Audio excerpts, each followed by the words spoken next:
just want to say how great it is to see so many people and for you all to take the time to join us today for our webinar, Food Resilient London, Mapping Our Community Assets, which is a project being run by Sustain in partnership with GCDA, and it's been commissioned by London Resilience. If you could move the next slide, Isabel. So my name is Lula, and I am the Food Growing and Network Officer at Sustain. I also work with Capital Growth, and I just wanted to introduce my colleagues who are here to help today. So we have Isabel on tech, maybe if you could give it a wave. We have Millie from GCDA, who will be looking after the chat and the Q&A later, and Vera, who is introducing the project and can also help a little bit on tech as well. So please do flag us down if you need any assistance with anything. We're here for you. Just so that you're aware, the session is being recorded and all of the links that go in the chat will be shared after the presentation, as well as the presentation slides. And this can be shared widely amongst colleagues if you'd like to share it on, and also for anyone who signed up but can't attend. That being said, we would ask you if you are using AI transcriptions or recording just to halt them, because it can disrupt our own technology sometimes. And before we begin, I just want to remind you that at Sustain, we like to run our events in a very inclusive way. So please do be considerate of other people's points of views and avoid using any offensive or inappropriate language or references. We really want to create a space where people can listen, be heard, be respectful, but also it's really important that we're open to being challenged and kind of learning through this together. But if you do have any concerns, please don't hesitate to get in touch with any of the staff members I introduced, especially those from Sustain. So that's me, Isabel, and Vera. Okay, I think that's kind of the housekeeping. So on the agenda today, we have the welcome from me. We will also do a very quick Menti survey afterwards, just to get an idea of who's in the room with us today. So that will just be where you're coming from locationally and organizationally. And then we'll go into an overview of the project by our very own Vera, and then have an introduction from London Resilience, who've commissioned the project, from Kristen. And then we think it's really important to have kind of on the ground grassroots voices in this presentation as well. So we're hearing from two trailblazing institutions, which will be from Nathan from Kingsley Hall and Laura from Lewisham Local. After that, we're going to have a little minute just to kind of launch our portal, which will make much more sense after Vera's presentation. And we've got lots of time for a Q&A at the end, so we can really get into the nitty-gritty and have a good conversation. Okay, cool. So now we'll do the Menti. And Millie, if you could share the link in the chat to the Menti. Hopefully most of you are familiar with it. Isabel will shortly share a slide so that you can just scan the QR code as well. And we just want to get a sense of who's here in the room with us. So you're very lucky we've given you 3 options to complete our surveys today, so no excuses. Amazing. I might just give it one more minute. And yeah, if you want to access it on your phone, just scan that QR code, and if you're comfortable doing it on your browser, you can use the link that Millie said. Cool. I think let's go forward. All right, so we want to figure out where everyone is from today. Hopefully we'll have a lot of people from London, because it is a London-based project, but this kind of resilience and mapping work is really important in every region across the country. So it's great to see people from the Midlands, East of England, all across, Southwest. That's fantastic. We'll give people a couple more seconds to answer on that. Awesome. And for those of you who are just joining, we've got a Menti link in the chat, which you're welcome to join. Cool. People are still filling in. Yeah, and it's great to see everyone introducing themselves in the chat as well, so please feel free to do that. Awesome. Yeah, let's go on to the next one. So we want to see what kind of organizations you're from, the sectors. Apologies for the small writing. There's lots of different corners of the food system. Yay, great to see loads of people from local authorities. A lot of this work will sit and be very relevant to people in local councils, so that's fantastic. Food partnerships as well, they're a really valuable piece of the jigsaw. And one cafe out there, we also need you, so we're very grateful for your attendance.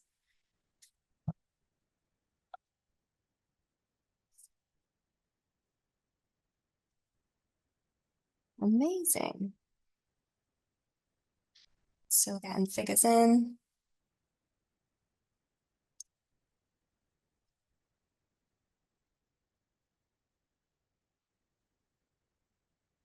Cool. Okay, thank you so much for doing that. It's really useful to have that kind of information on who's attending.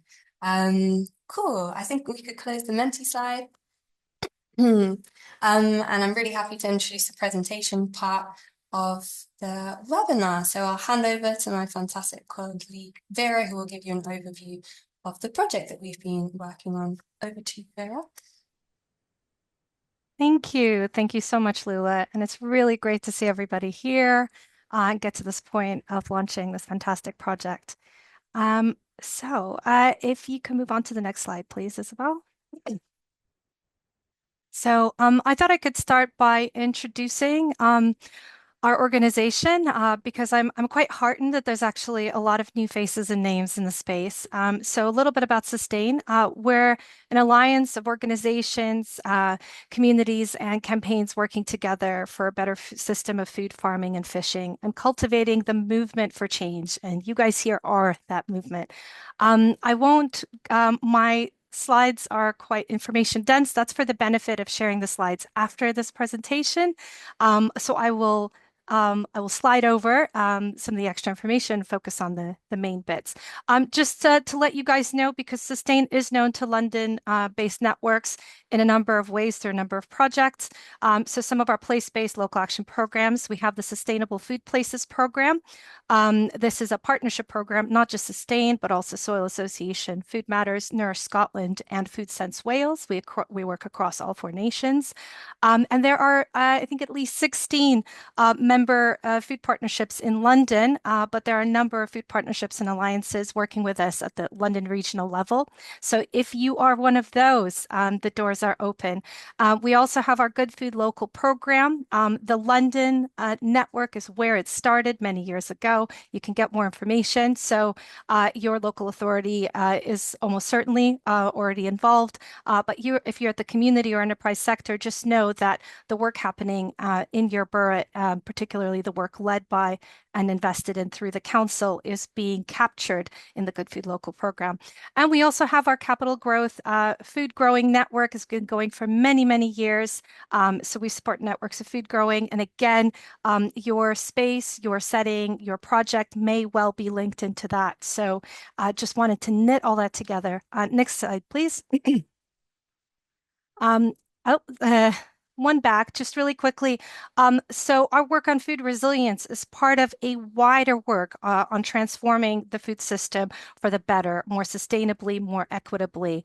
These are some of the other programs we have and resources which might be of relevance to your organization or enterprise. So just wanted to list those here, including our work on dignified food access, supporting thriving community enterprises, as well as bridging the gap between nutritional security and agroecological production. A number of London-based settings and councils have been involved in that work. And our local food growth plan, which again is focused on supply chain development, a critical element of food resilience and security. And again, there are London-based organizations that have been part of helping to build that plan. So couldn't go through this without mentioning them. So do check them out in your time. Next slide, please.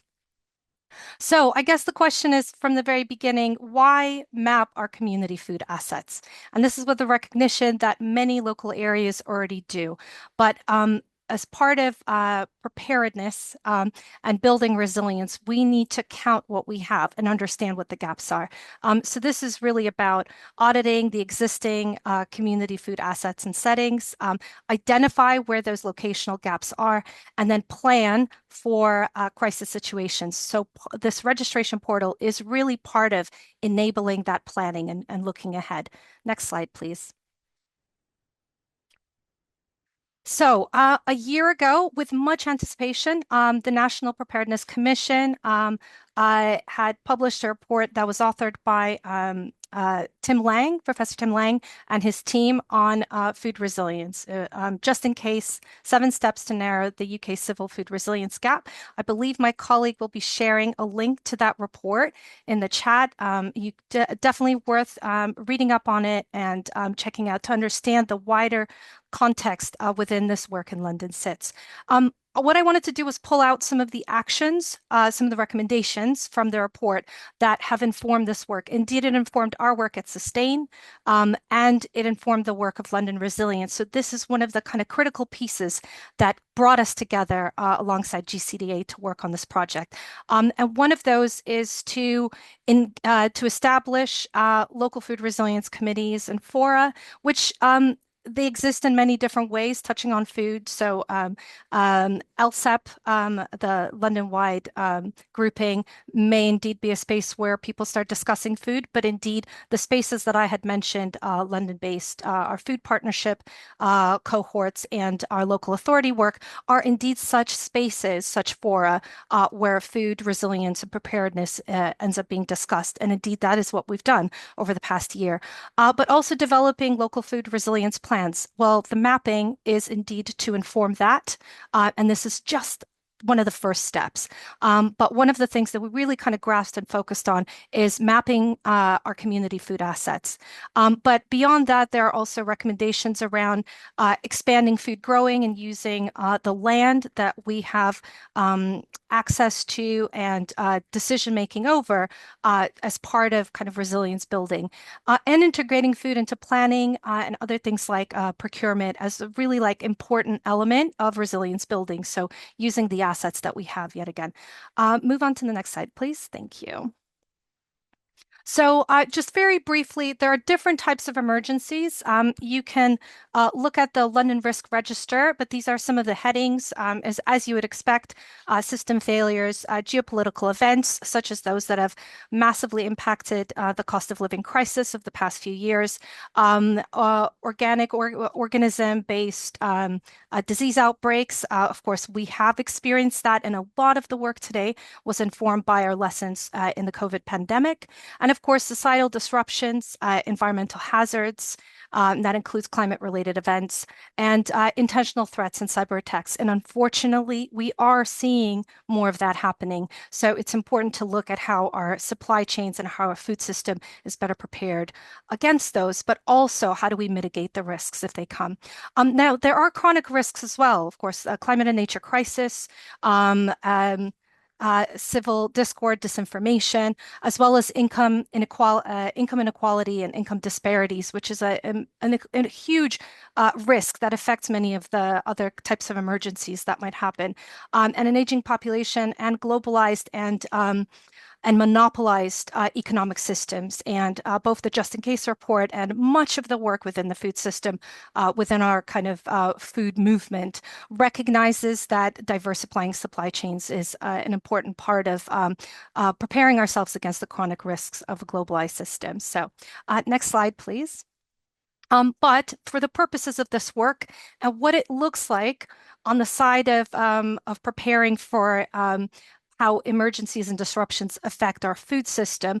Well, there are many different types of emergencies, but they might, 2 different emergencies of a very different sort might impact the food system the same way, or the same emergency might have impacts in different ways. So I wanted to share, these are just 5, and it's not exhaustive, but the disruption can happen in terms of supply chain. So something happens to transportation links. It could be consumer physical access. So people have the money, have the capacity to access food, but they cannot physically get to the places where they would normally get it. COVID is one such moment where many people who do not normally face food insecurity were suddenly food insecure because of the disruption to physical access. And there's, of course, economic and transaction-based disruption. So if people can no longer use digital systems to pay for food, disruption to utilities, for example, energy needed to run refrigerators, and of course, events that put some, but not all populations at greater risk. So for example, if a pandemic does not limit physical movement, but might mean that many people have to shield and thus need to be looked after. So we started with with this project, we started to with a sort of insights phase to look at what work has already happened. And much of this work was already very well known to Sustain and many other organizations. So we've looked at the research that's happened both within London and at a kind of wider UK scale, looking at particularly the lessons of the COVID pandemic. So it's really important that this work keeps those insights alive and builds on them. This is not an exhaustive list yet. Again, there's much insight, but the most important, and if you can move on to the next slide, the most important space for insights and learning was here in London itself. So a critical piece of our work for the past few months has been to gather case studies and insights for those that are working at the front lines of London's food system. So we have interviewed and produced case studies with 12 different organizations and settings, and you can see there we try to be as broad as possible in terms of their function, the type of food system activity they deliver, but also geographically so that we could see, and some of the insights were really interesting in terms of what came out. Shouldn't be a surprise, but many organizations, their links and their work extends beyond the London region. But we were very keen to understand how does this look like from the point of view of a food producer, an enterprise, a food bank or a food emergency support charity, or a kind of a coordinational organization such as food partnership or indeed a council. And yes, and we will be publishing and sharing those case studies in the coming weeks. So please move on to the next slide. And so I just wanted to, I'm going to kind of go through this fairly quickly, but we wanted to look at what is a community food asset. And so this is part of Sustain and our Alliance's wider work around being really infrastructure, dignity, and resource focused in terms of improving the food system. So we are coming up with a kind of a definition, and hopefully everyone here can see their work reflected in this definition. If you work with food and if you have a responsibility to your communities, you're in, basically. But this is an important moment to consider, as we have learned from COVID, that many settings that don't normally engage in food support indeed pivot to support communities in times of crisis. And a very perfect example of this is school canteens as community food assets, even though the work that they do in their day-to-day focuses solely on the school community, i.e. The students and staff, but indeed other spaces. And this is really where the kind of the hospitality and food enterprise sector comes in. Their day-to-day may not be seen as a community food asset, but in a time of crisis or disruption, they, because of their responsibility and relationship to the community, may well be pivoting. So this is a moment to reflect that there are many types of settings that may see themselves and indeed will be invited to register in our mapping portal. And on the portal, we have 3 layers, those that are coordinating activities across the entirety of the London region, who are preparing for emergencies and disruptions at that scale, and then borough-wide coordinators, and those may well be the local authorities, food partnerships, and other voluntary faith and community sector infrastructure organizations, who are those organizations that hold the links that support the community sector in their borough. And the third and most important layer, of course, is the settings themselves, the organizations, projects, venues, and enterprises who we are inviting to register. And so those are the three layers that we've integrated into this mapping system. Next slide, please. Sorry, Vera, you got 2 minutes left. Thank you. Oh, I live for that notification. So just to quickly let you guys know, those that are engaged in coordinating activity at the London or borough-wide level will be seeing the map, which will show those settings that have registered and contain the data that they put in. But the settings themselves, do not see a map, and indeed there is no public element to the map. So this is just to mention that this mapping portal does not replace the borough level food support signposting maps that many food partnerships and local authorities set up. This does not replace it. This is for the purposes of preparedness and understanding kind of any gaps or challenges. So there is no map for you to see, but there is a registration portal that many of you will hopefully be engaging with in the coming days.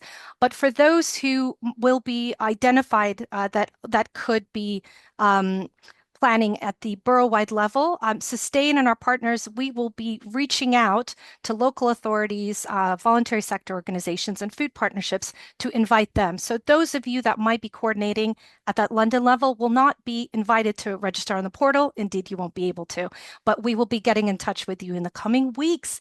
Thank you so much. Next slide, please. Thank you. And so this is just like a little insight into what it looks like. So you will have information space where you can add your information and further resources that you might be interested in. And this is your dashboard where once you register, you can actually change and update your information as well. So this is hopefully will enable the information to stay as live and as refreshed as possible. Next slide. You got about 1 minute. Love it. Well, we're on the last slide. Perfect. So, your next steps, if you're a London setting, you can register now. If you're a borough council, food partnership, or voluntary sector infrastructure organization, we will be getting in touch with you and reaching out, but do get in touch with us as well. And if you are calling in from beyond London, just as a reminder, join the Sustainable Food Places or Good Food Local Network and work within your region because this is a growing movement and we really want every nation and every region in the UK to be doing similar. This is really the time. Okay, great. I think that's it. Thank you. Cool. Thank you so much, Vera. It's great to have an overview of the project like that. And we'll give a little opportunity at the end of the presentations to register for the portal if you can't do it now. Great. I'll hand over to Kristen from London Resilience. Thanks very much. And yeah, sorry, I don't have any slides, but I'll just talk and maybe save your eyes for the moment. But thanks very much. And thanks to everybody for coming along to this today. I thought Vera's presentation was really, really useful in terms of, giving us that perspective on this work. But I'm going to take a little bit of a step back and put this whole sort of project on food assets mapping into a bit of context from the London Resilience perspective. So first of all, the London Resilience Unit, just to say a little bit about like who we are. So we're part of the Greater London Authority. We work under the Mayor of London and the London Assembly, and our role, or at least part of our role, is to consider all the different kinds of risks, those shocks and more chronic stresses that London faces that Vera set out really well. And we work to understand those risks and to help plan and prepare for those to help make London more resilient. And a lot of the work that we do in the team that I work in is about empowering communities, because it's in communities, it's in local neighborhoods, local networks, community spaces, places of worship, and even food venues that people will be adding to these maps. That's where the impacts of risk and disruption are felt, and it's in those local places where resilience happens, where communities support each other and begin to respond when something goes wrong. So we try to empower communities. And how do we do that? So first of all, through trying to make and strengthen connections. So for example, through our London Communities Emergencies Partnership, which we fund, or our London Communities Resilient Communities Program, which is providing some grants to communities across London to support local spaces and to help communities create their own resilience plans. We can share information about all of this in the chat, by the way.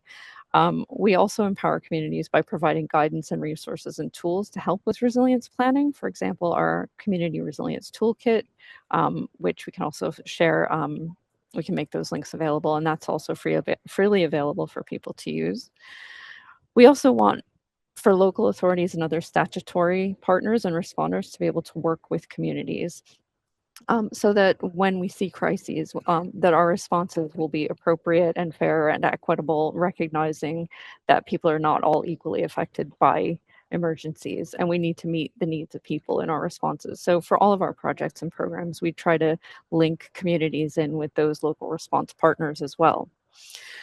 And this project is about food and the food resilience of London. And I think oftentimes when we talk about resilience and we talk about incidents and disruption, we're talking about critical services like water and energy and infrastructure. But I think to us, food is as much a critical service or infrastructure as water. And getting food to us relies on a whole network of infrastructure and logistics, which itself can be vulnerable to different kinds of shocks. And so we really need to treat it as such and understand the risks to our food system and food supply and what that means for London's communities, and also what we can do to support London's communities in times of crisis. So this project is really about building our knowledge and understanding, because knowledge is power, and we hope that this work will help us understand better what role London's food assets can play in building the resilience of our communities.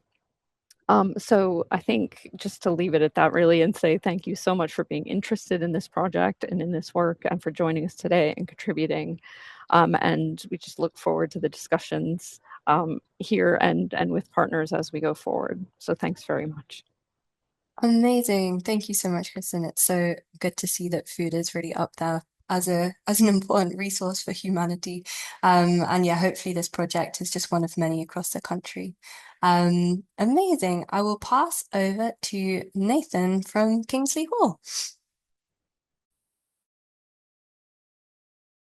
Hi everyone, my name's Nathan Grady. I'm the Community Engagement Lead for Kingsley Hall, which is a Christian charity based in Barking and Dagenham.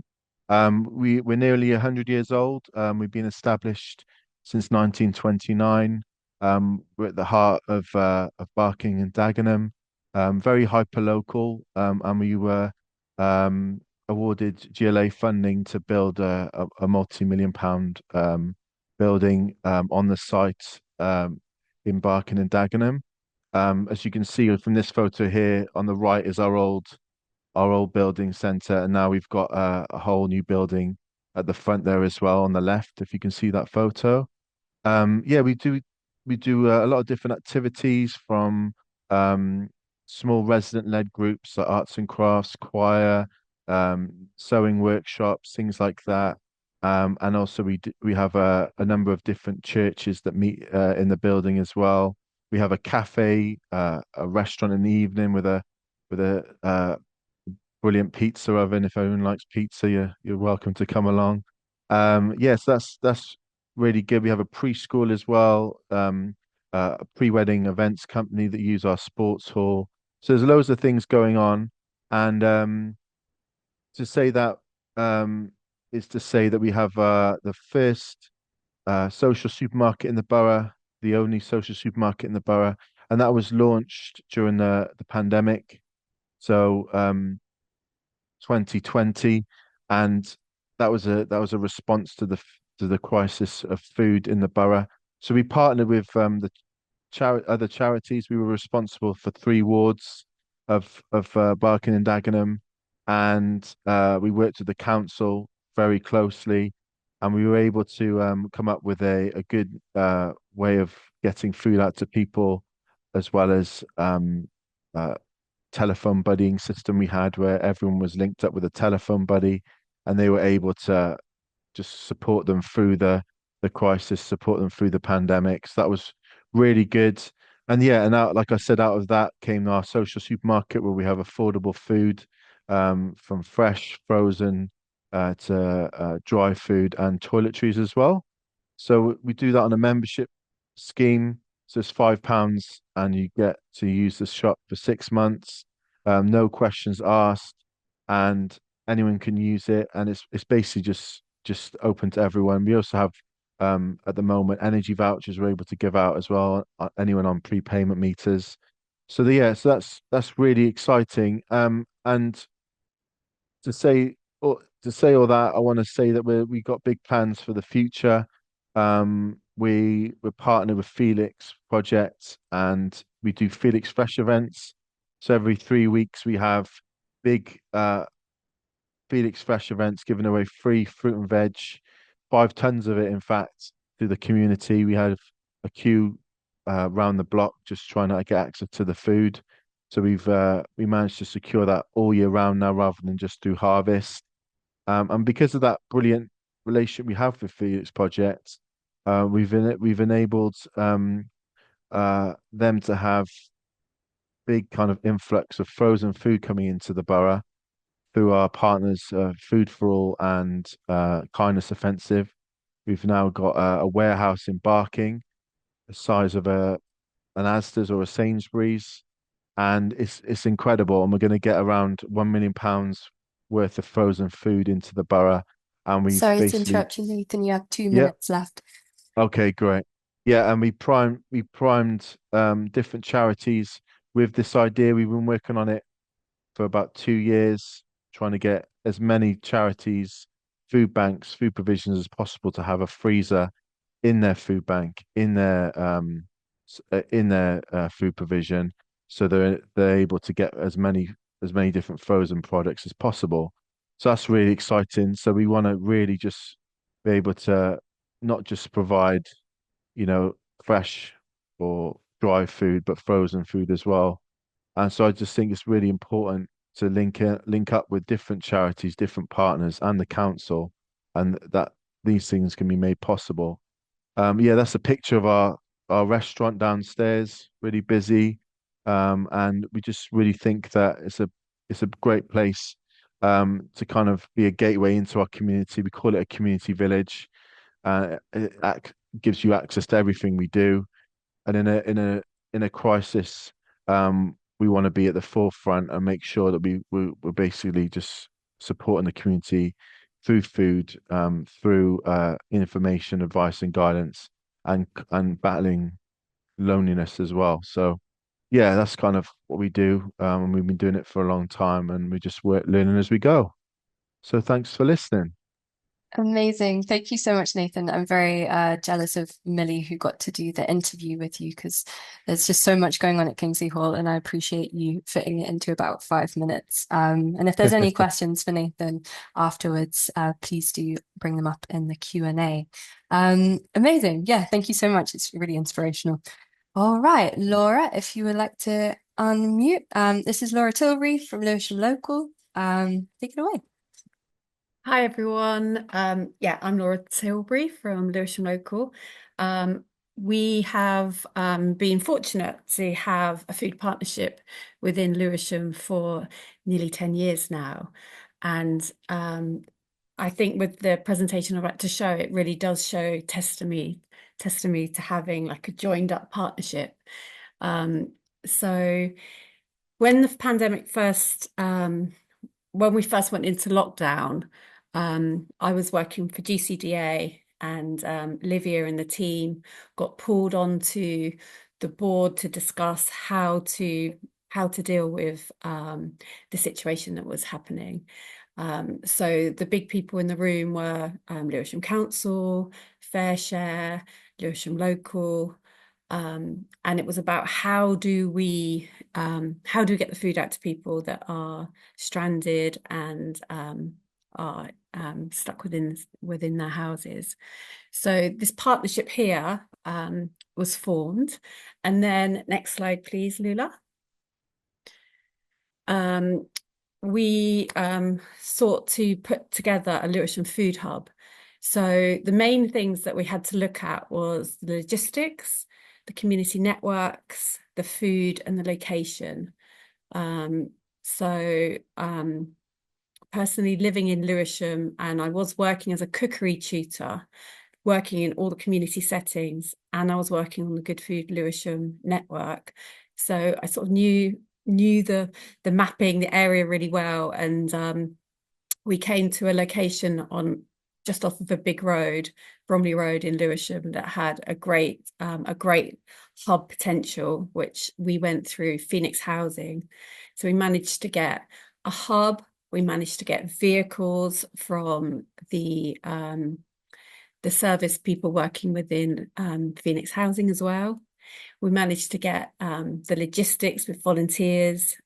We had to then get our community networks engaged. So we had to go and find the community groups, build the networks, create the relationships, and get the volunteers together to help distribute the food. And most importantly, we needed the food. So that started off coming from FareShare at that point. So building relationships and looking at food safety, fridges, freezers, and the different types of food involved. Next slide, please. Once we started pulling all the relevant people together, we started to build our communities. So we had the location, we had the people, we had the energy.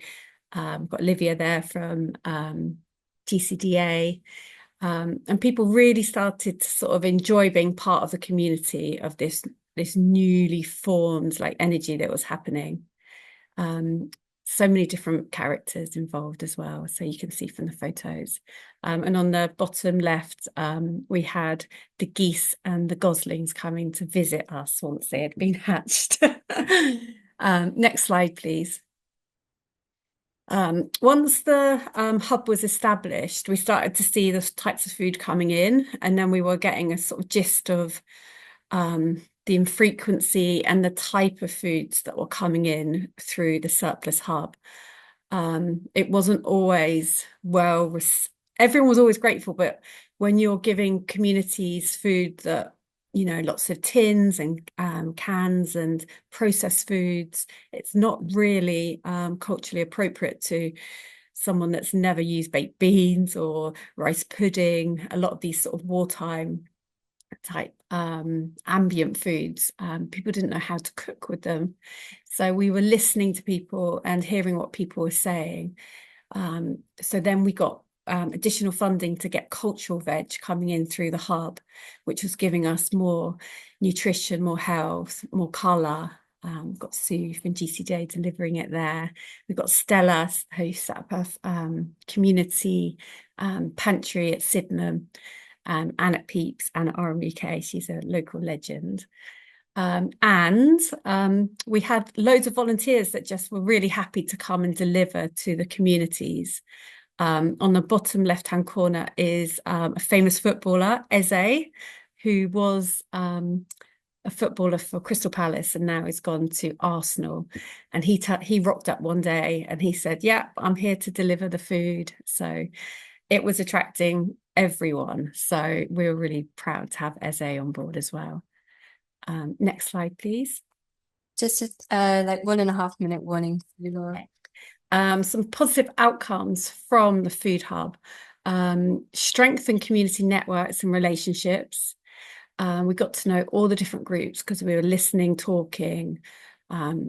With the interactions of the pickups, you always got to hear what was happening with people's health, with their energy levels, what the problems were.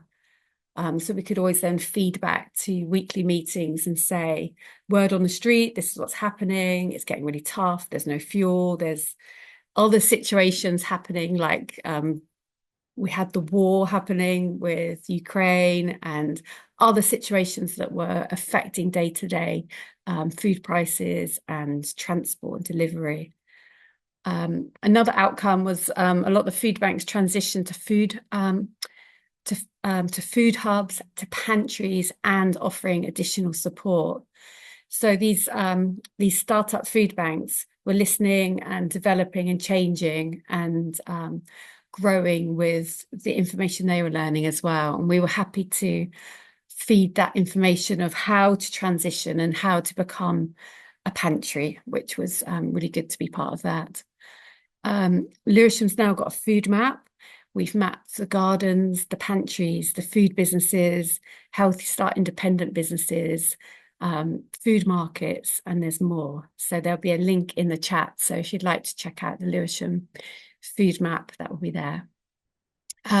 Amazing community cohesion and solidarity that was formed because we were all in it together.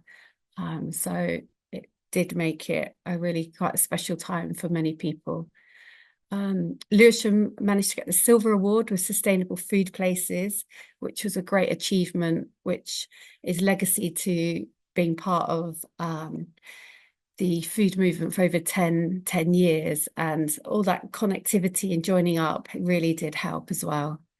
Yeah, and I feel like we have a more connected and more supportive Lewisham through the networks and the work that's happened through such hard times. There's been a lot of positive outcomes that have happened through it.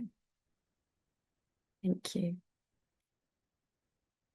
If there's any questions, then please ask me now. Cool. Thank you so much, Laura. As a Lewisham local myself, I can really testify to the huge impact that the organisation has across the borough. I think it's a really amazing example of a voluntary kind of sector organisation.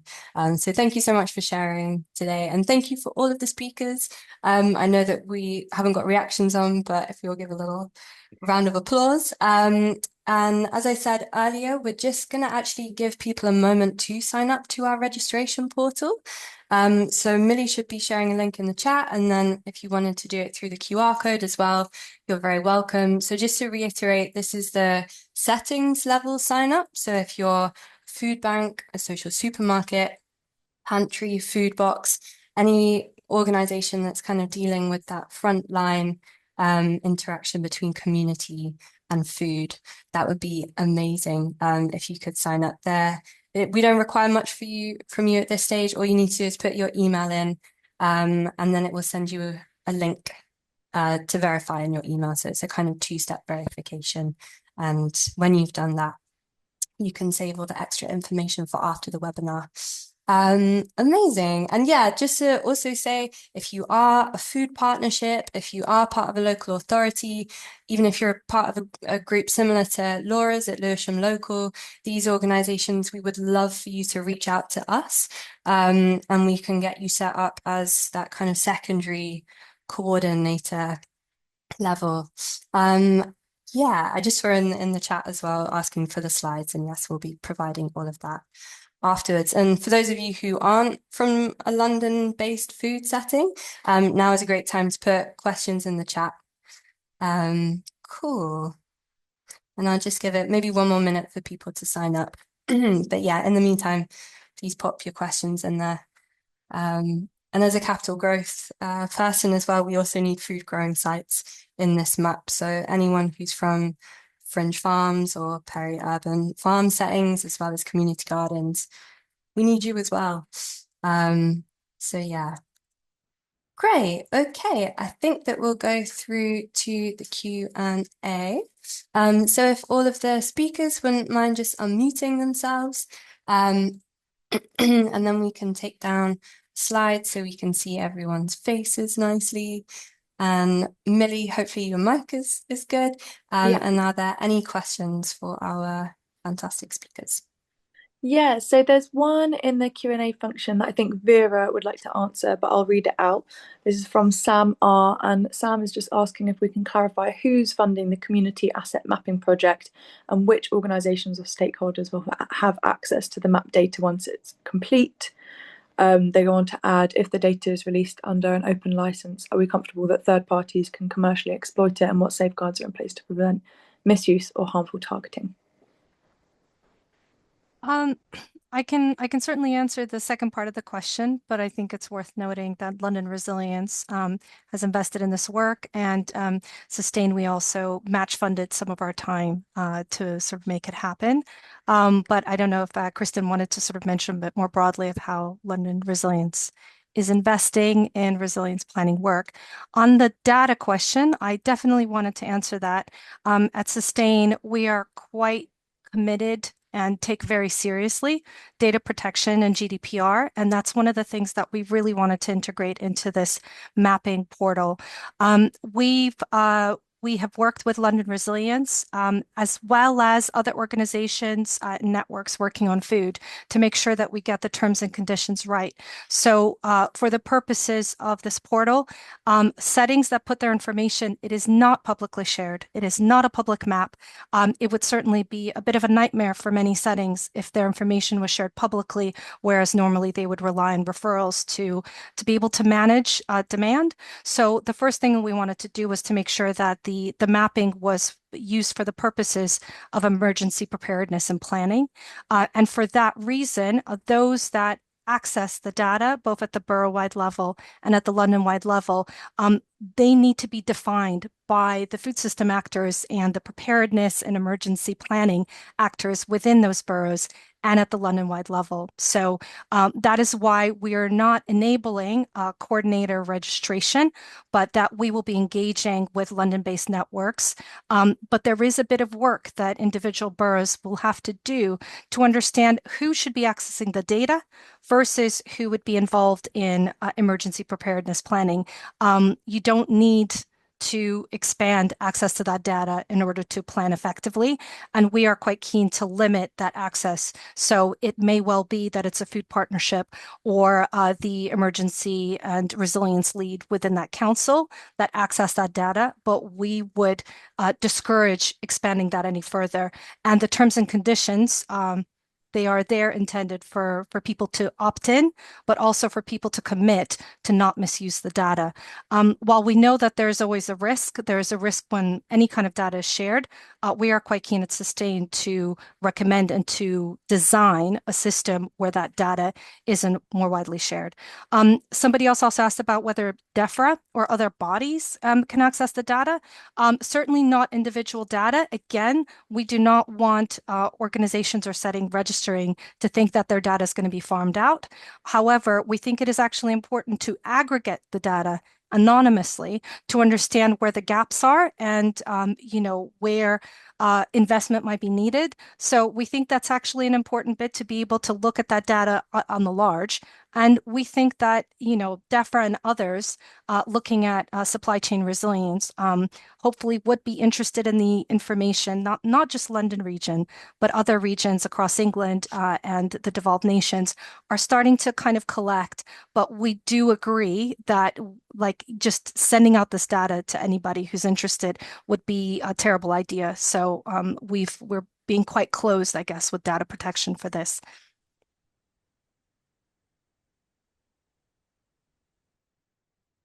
Amazing. Thank you for that, Vera. Millie, are there any other questions in the chat? Yeah, so there's one from Kelly, just kind of looking at what kind of disruptions we might anticipate in the near term and asking about maybe practice responses, that kind of thing as well. I'm not sure who that would be best to direct to, but yeah, that's something that's come up. I could say a tiny bit about that just from the London Resilience perspective. I mean, sort of wargaming or scenario exercising is something that we do in the London Resilience unit. And we've also in the past helped to support local kind of scenario planning exercises as well around different types of scenarios, whether it's around heat waves or other types of disruption. So it's something that we can consider as well. I mean, this project for us is really the first step in relation to food related stuff. So it's something that we might consider as well. But I think we're also looking at ways, within the unit to think about how do we better engage with communities and community assets in those types of scenarios.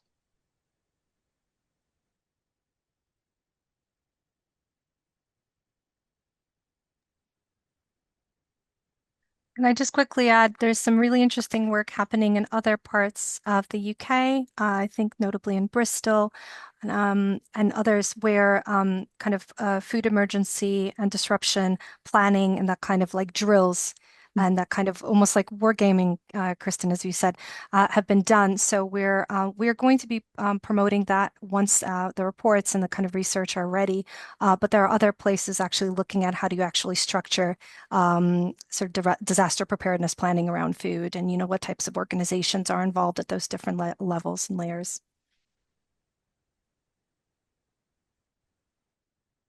And then I guess just another question that we have that kind of builds on that is from John in the Q&A function, just asking how much of the planning is kind of focusing on short-term emergency incidents and how much is looking at the long-term food system shifts as well.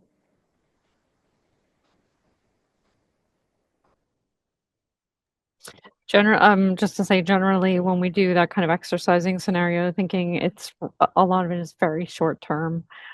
We have been trying to get better over the last couple of years in, bringing in colleagues around policy and programs to try to think about, what do those, interdependent risks and what what is the disruption, what do those impacts mean for kind of longer term planning? But we're probably not as good at that as we probably should be.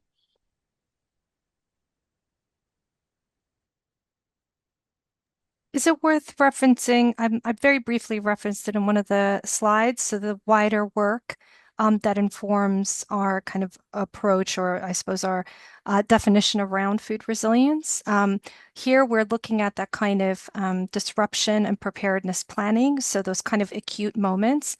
But as listed in the London risk register and certainly as integrated into sustainable food places in the wider food system work, there are many, many chronic risks, and there's everyday food insecurity and food emergencies happening at the individual household and community level. There's quite a bit of work. It is long-term work. It is work that requires funding. My colleague Isabel and others are working on the sort of, how do we support communities to actually be more resilient, which is to say, how do we adequately invest and create the kind of policy and governance and planning infrastructure in place that supports communities so that people are not experiencing everyday emergencies.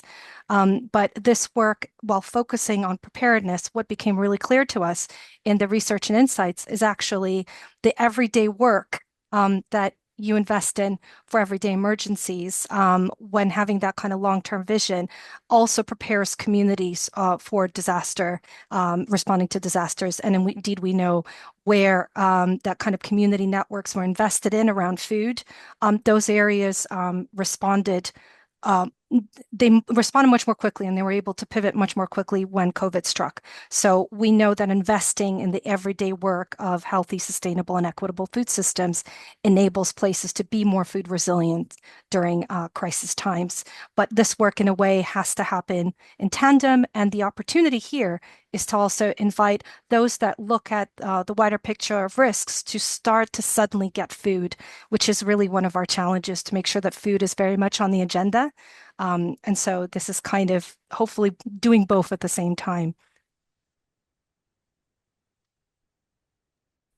Awesome. I might actually take host privileges and ask a question to both Laura and Nathan. I was just wondering if you had any recommendations on how you think communities can become more resilient. What do you think is needed in order for resilience to be improved in your communities? It's a massive question, so like if you only have a couple points, that's so fine.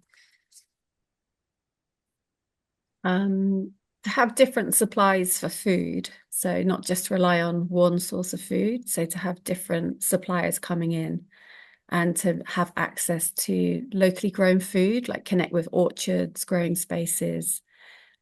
So we've been trying to connect the food banks with the food growing spaces as well, so that they can interconnect, and the apples aren't going to rot from the trees, onto the floor. They go to the food bank. So making those interconnects as well through the food mapping.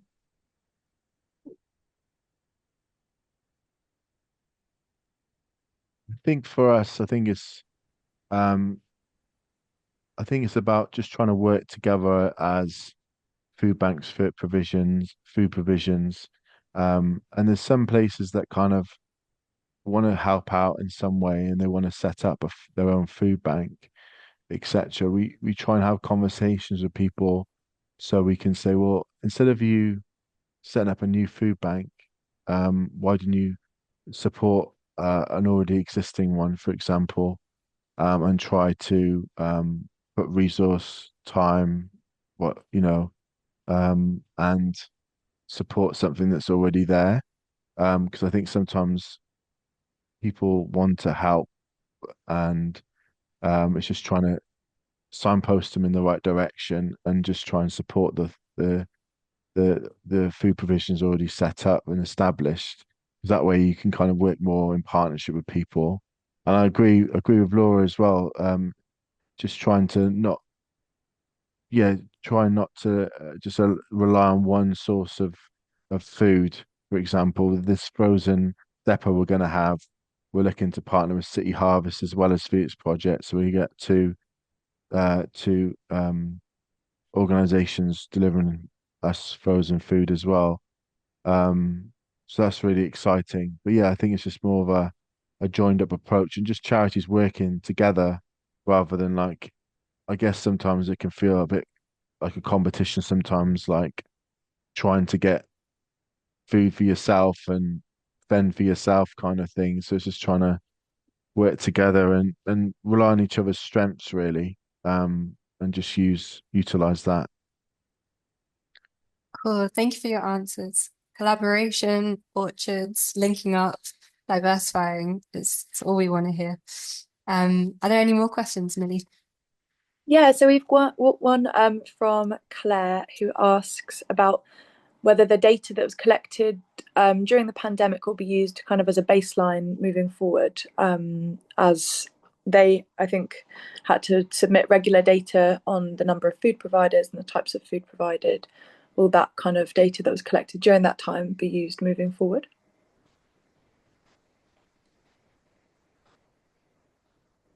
That is a good question. I think that information was gathered, I want to say at the kind of local authority level. Is that correct? I I don't personally hold access to that data. It may well live with the individual borough local authorities.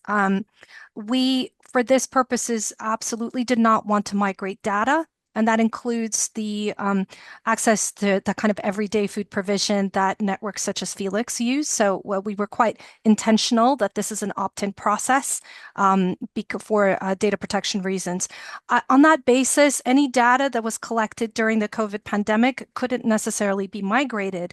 However, much of the research that we've looked at certainly gathered some of this data from sources. So understanding both the kind of capacities and capabilities and the supply chain risks, including the London Food Resilience report that we shared earlier, utilize that knowledge. However, for the purposes of this is really a kind of a start from scratch in a way because it's an opt-in process, because we don't want organizations to sort of not be able to like opt in, which limits what we put in, but I think anything less would be a bit of a data protection breach, if that makes sense. However, there is a wealth of knowledge, and borough local authorities, as well as food partnerships and other kind of coordinating organizations that were active 6 years ago, will certainly have quite a bit of information on sort of who they worked with and how they worked. Our hope is that that will inform food emergency preparedness planning, which will certainly be one of the recommendations in our report, which we'll be publishing in the next few weeks. That this is really the first step, and the next really big bit is for those working at the kind of bird-wide level to start kind of planning, what does emergency preparedness planning look like? What data do we need to pull together? And how do we actually encourage more settings to register? There's Amazing. also, Thank you very sorry. much. We might have time for one more quick question before we wrap up, but go for it, Millie. So there's one, I was going to combine three that are kind of similar, I guess. And those are related to strengthening, whether it be financially or with resources, food banks and other kind of community organizations that rely kind of on voluntary kind of strength, that kind of thing. How organizations or communities might go about strengthening together. And then there's also a really interesting question in the chat that's about cultural foods, and whether there are links to access this kind of food that is separate from the links that we might find through market stalls. Sorry, I've tried to do it by time. I know that there are loads more questions that are now appearing.